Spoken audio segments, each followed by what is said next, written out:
नमस्कार। आज हम अर्ध शलभासन का अभ्यास करेंगे। अर्ध शलभासन शलभासन का ही एक सरल फॉर्म है। शलभासन जो लोग नहीं कर सकते, जैसे कि ओल्डर्स हैं या फिर जिनको बैक प्रॉब्लम है या बिगिनर्स हैं, जो भी लोग शलभासन का अभ्यास नहीं कर सकते या फिर जिन लोगों को शलभासन करने से कमर दर्द हो जाता है, बैक मसल्स उनकी वीक हैं या बैक में स्टिफनेस अधिक है या वो योग की शुरुआत कर रहे हैं तो शलभासन का अभ्यास नहीं कर सकते। तो जो लोग शलभासन का अभ्यास नहीं कर सकते तो शलभासन के जो भी बेनिफिट हैं वो हम अर्ध शलभासन करने से प्राप्त कर सकते हैं।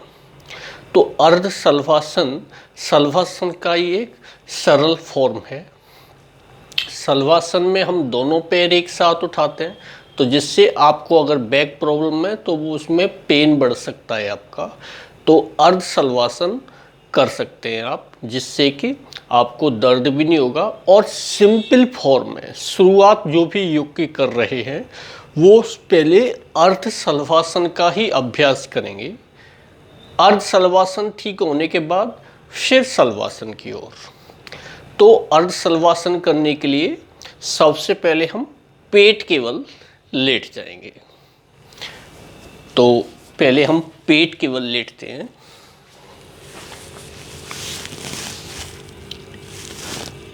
ओके, इसमें देखिए हाथ सिर ऐसे रखेंगे, फोरहेड रखेंगे नीचे, दोनों हाथ साइड से रखेंगे, हथेलियां ऊपर की ओर और दोनों हाथ शरीर से मिले हुए, दोनों पैर पास पास, पैरों की अंगुलियां आपस में मिली हुई और पैरों के तलवे आकाश की ओर।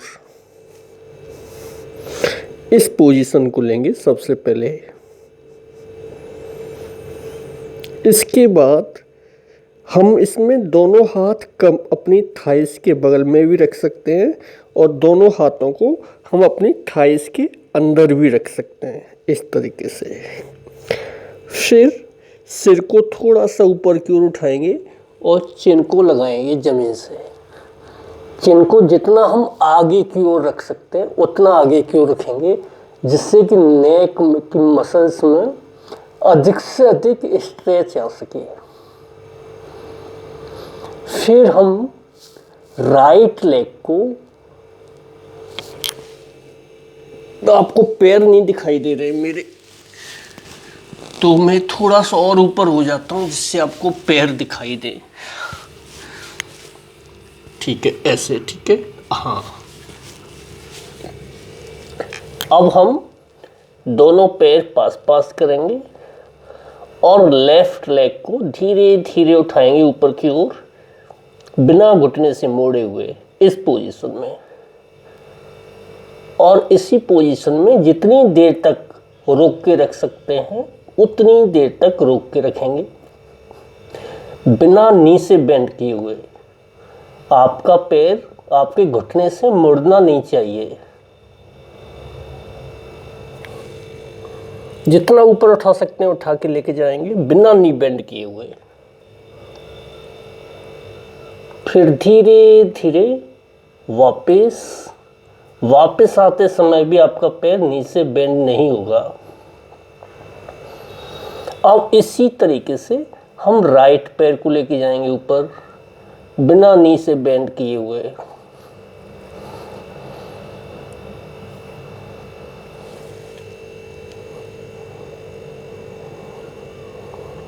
अपने पैर को बिल्कुल खींच के रखेंगे, नी से आपका पैर बेंड नहीं होना चाहिए।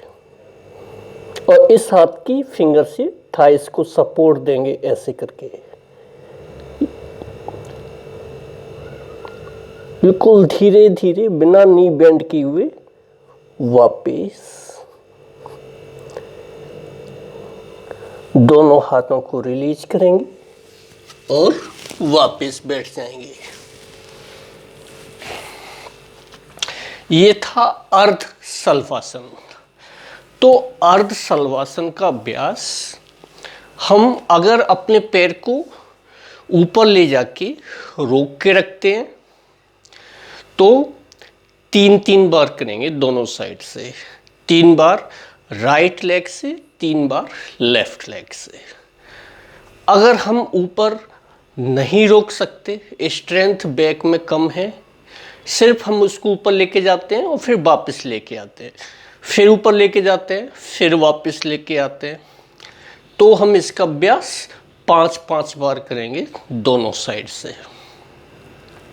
जब भी हम पैर ऊपर उठाएंगे तो श्वास अंदर लेंगे, ऊपर ले जाते समय और ऊपर जब तक पैर को रोक के रखेंगे, श्वास अंदर रोक के रखेंगे और श्वास को फाइनल पोजीशन में नॉर्मल भी कर सकते हैं। वापस आते समय श्वास बाहर निकालते हुए वापस लेके आएंगे।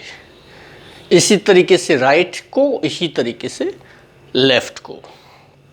इसके अलावा इस आसन की फाइनल पोजीशन में आपका नी बेंड नहीं होना चाहिए। सेकंड, जब हम अर्ध शलवासन करते हैं तो पैर ऊपर उठाते समय आपका ये कूल्हे की जो हड्डी है वो जमीन से ऊपर नहीं उठेगी। और कोशिश करेंगे बिना नी बेंड किए हुए जितना आप पैर को ऊपर की ओर लेके जा सकते हैं उतना ऊपर लेके जाएंगे। इसके बेनिफिट क्या होंगे? तो अर्ध शलवासन से हमारी पेट की निचले पोर्शन की जो भी मसल्स होती हैं, पेट के निचले भाग की मांसपेशियों की स्ट्रेंथ बढ़ती है। इसके अलावा इससे कॉन्स्टिपेशन में भी लाभदायक होता है। जब भी हम लेफ्ट लेग ऊपर उठाते हैं तो राइट साइड में जो हमारी लार्ज इंटेस्टाइन होती है उसकी ऑटोमेटिक मसाज होती है, तो इससे आपकी कॉन्स्टिपेशन की प्रॉब्लम है वो भी ठीक हो जाती है। इसके अलावा अर्ध शलवासन जब हम करते हैं तो ऊपर की ओर पैर उठाते हैं तो हमारी बैक मसल्स यूज होती हैं इसमें, लोअर बैक मसल्स। तो ये हमारी लोअर बैक मसल्स की स्ट्रेंथ इंक्रीज करता है। आपकी लोअर बैक की फ्लेक्सिबिलिटी भी इंक्रीज होती है ये करने से। तो जिनको बैक पेन रहता है या बैक में स्टिफनेस रहती है या उनको कोई भी बैक प्रॉब्लम है लाइक स्लीप डिस्क या साइट का, तो बिना तनाव रहित इसका अभ्यास अगर कर सकते हैं तो इसके अभ्यास से आपको करते समय दर्द फील, स्ट्रेस नहीं आना चाहिए, दर्द अधिक नहीं होना चाहिए, तो आप इसका अभ्यास कर सकते हैं।